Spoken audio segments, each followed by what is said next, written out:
Golden story time. ஆத்தங்கரையோரமா பச்சை பசேல்னு இருக்கிற ராமநாதபுரம் அப்படிங்கிற ஊர்ல பத்ரையா அப்படிங்கிற ஒரு விவசாயி வாழ்ந்துகிட்டு இருந்தான். அவன் ரொம்ப கஷ்டப்பட்டு உழைக்கிறவன்.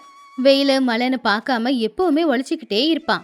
ஆனா அவனுக்கு இருக்கிற பெரிய குறை என்ன அப்படின்னா, அவன் ரொம்பவும் அப்பாவி, ரகசியத்தை ஒளிச்சு வைக்க தெரியாது. அவன்கிட்ட யாராவது ஏதாவது விஷயத்த சொன்னா அத ஊர் முழுக்க அவன் தண்டோரா போட்டுருவான். அவனுடைய மனைவியோட பேரு சுகுணா. பேருக்கு ஏத்தாப்லயே ரொம்ப நல்லவ, ரொம்ப மென்மையானவளும் கூட.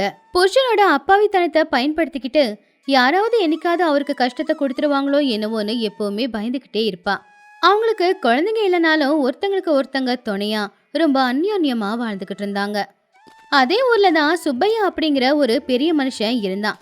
அவன் ரொம்பவும் மோசமானவன். ஊர்ல யாருக்கு எந்த லாபம் வந்தாலும் அதுல தனக்கு என்ன பங்கு இருக்கு அப்படின்னு பாத்துக்கிட்டு இருப்பான்.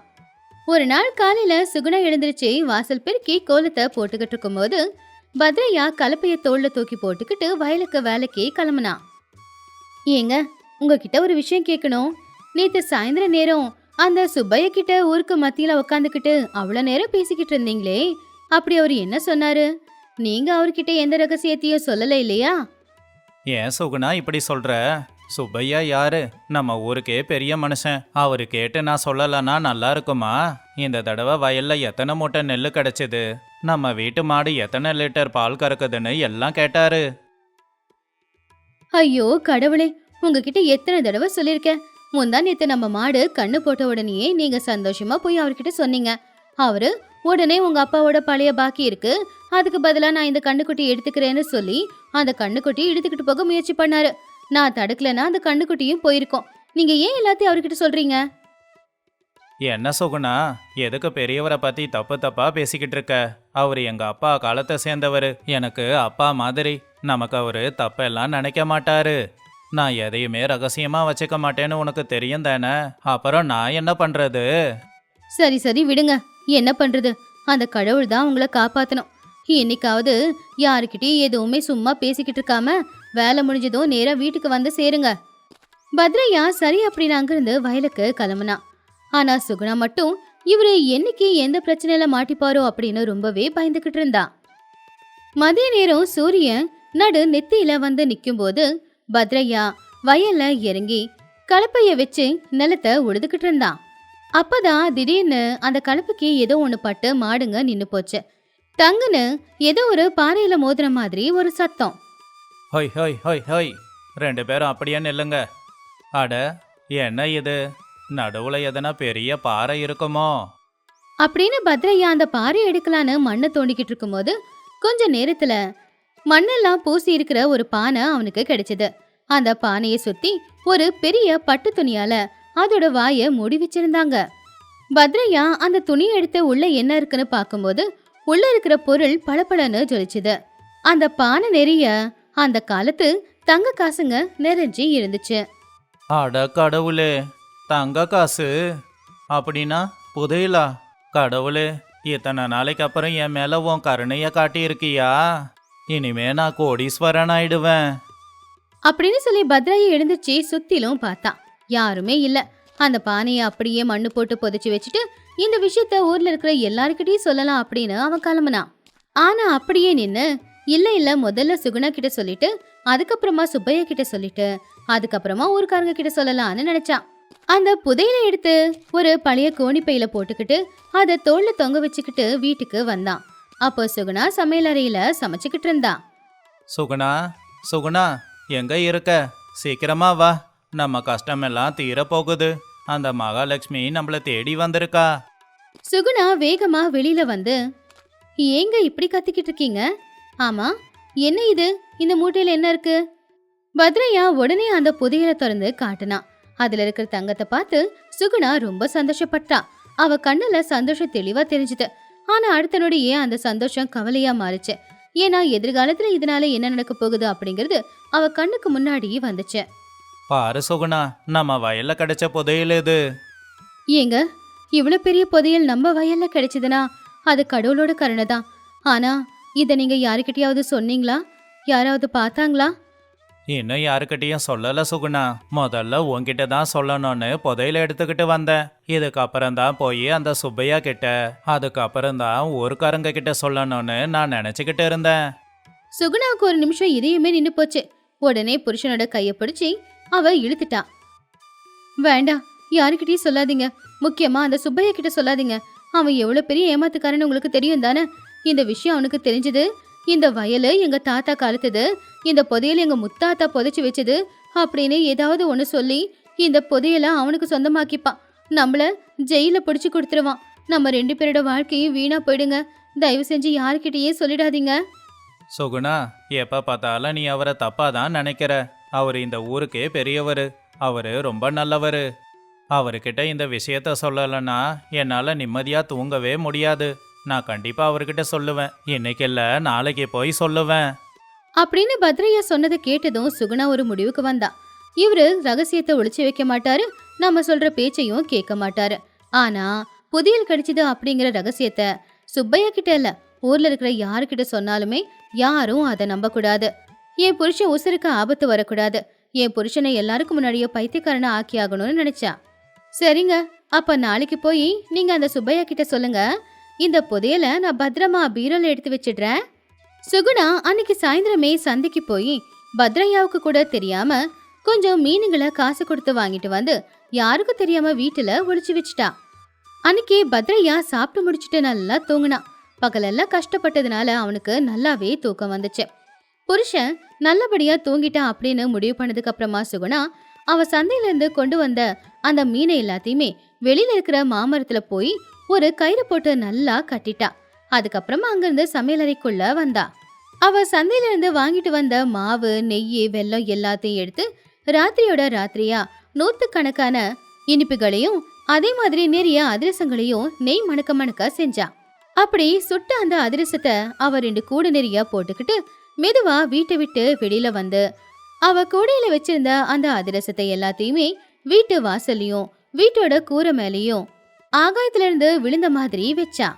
எல்லாம் முடியும் போது விடிய காலையில் 4 மணி ஆயிடுச்சு. சுகுணா எதுவும் தெரியாத மாதிரி புருஷன் பக்கத்துல வந்து படுத்தா.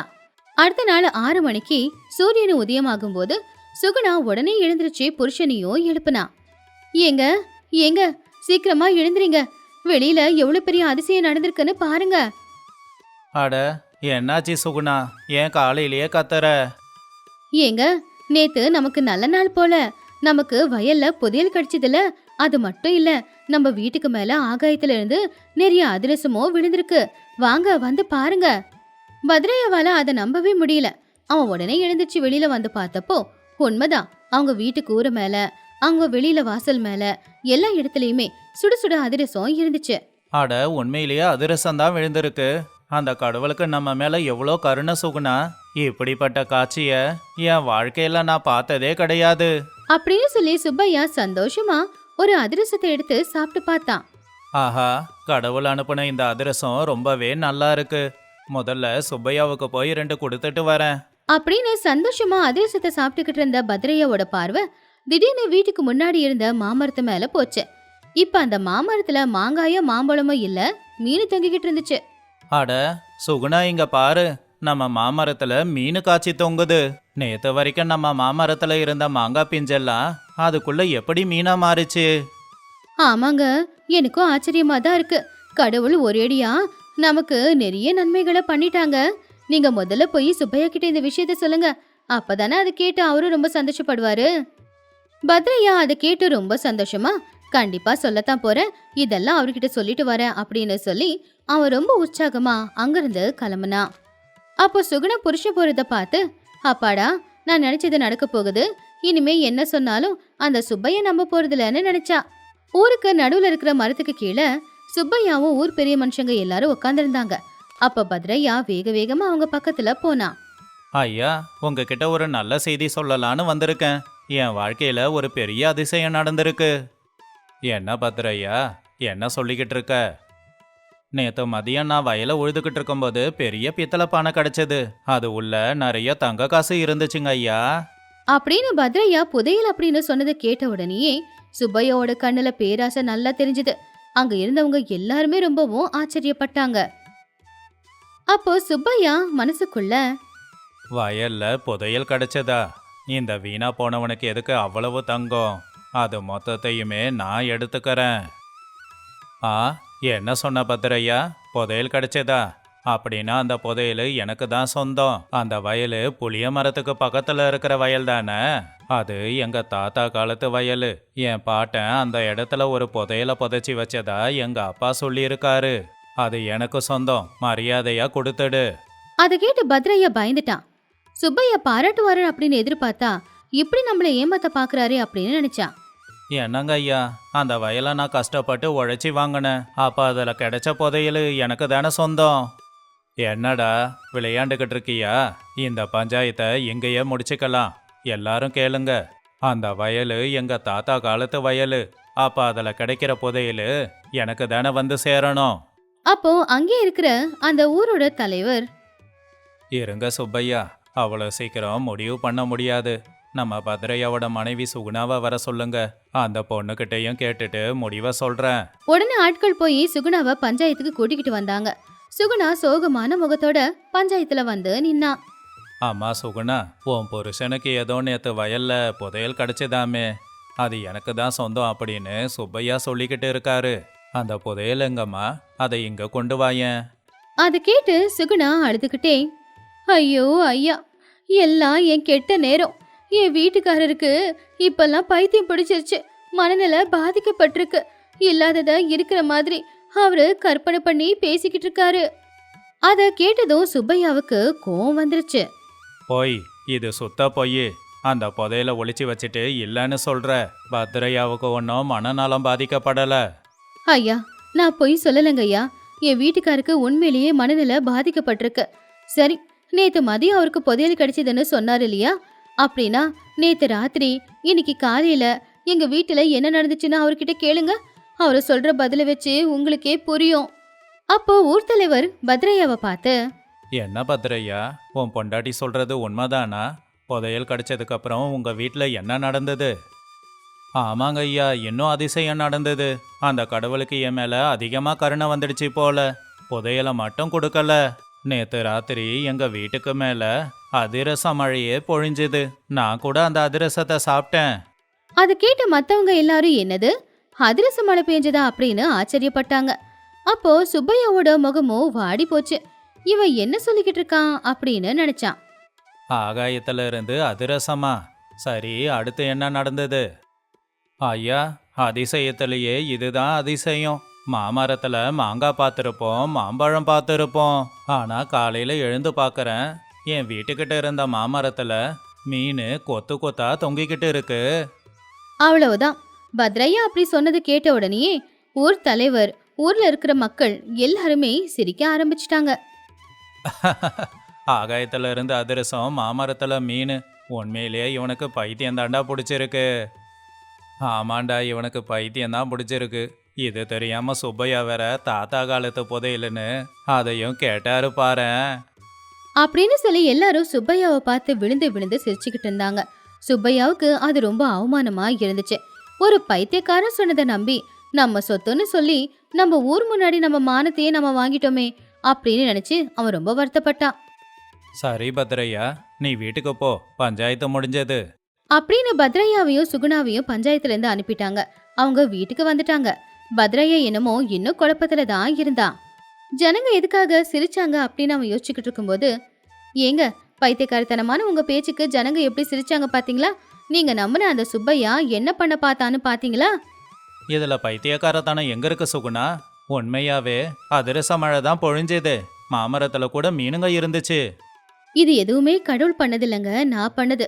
நேத்து ராத்திரி நீங்க தூங்கினதுக்கு அப்புறமா நான் அந்த அதிரசத்தை செஞ்சு வாசல்ல தூக்கி போட்டேன். நேத்தே சாயந்தரமே நான் சந்தைக்கு போய் மீன் வாங்கிட்டு வந்து நேத்து ராத்திரியே ஒரு கயிறு கட்டி போட்டு அந்த மீன் எல்லாத்தையுமே தொங்க வச்சேன். என்னது, இது எல்லாத்தையும் நீ தான் பண்ணியா? ஏன் சுகுணா என்னை எதுக்கு பைத்தியக்காரனாக்கன? எதுக்குன்னா, நீங்க இந்த புதையல் கிடைச்ச விஷயத்த போய் சுப்பையா கிட்ட சொன்னதுனால தானே அவன் உடனே அவனுடைய புதையல் அப்படின்னு சொல்லி கேட்க ஆரம்பிச்சிட்டான். நீங்க ஊர்ல இருக்கிற எல்லார்கிட்டையும் எல்லாத்தையும் சொல்லிக்கிட்டு போனா இந்த மாதிரி பிரச்சனை வரும்னு எனக்கு தான் தெரியுமே. அதனாலதான் எனக்கு வேற வழி இல்லாம உங்களை பைத்தியக்காரனா ஆக்க வேண்டியதா போச்சு. என்ன மன்னிச்சிடுங்க, நான் பண்ணது தப்பு தான். அதை கேட்டதும் பத்ரையா ரொம்பவே ஆச்சரியப்பட்டான்.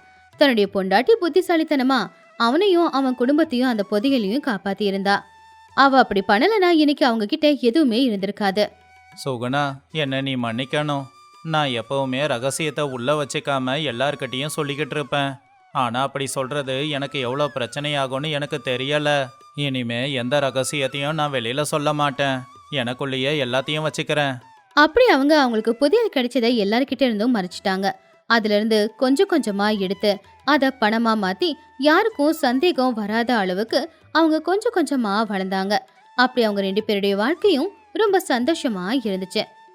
இந்த கதையில இருக்கிற நீதி, பிரச்சனை வரும்போது பயப்படாம நிதானமா புத்திசாலித்தனமா யோசிச்சா எல்லா பிரச்சனைகளுக்கும் நம்ம கிட்டயே தீர்வு இருக்கும். அந்த தீர்வு தெரிஞ்சுக்கிட்டா நாம அந்த பிரச்சனையை விட்டு தப்பிச்சிடலாம். நம்ம கிட்ட இருக்கிற எல்லாத்தையுமே பெருமையா எல்லார்கிட்டயும் சொல்லணுங்கிற அவசியம் இல்ல. அப்படி சொல்றதுனால ஆபத்து நம்மள நெருங்கி வரும்.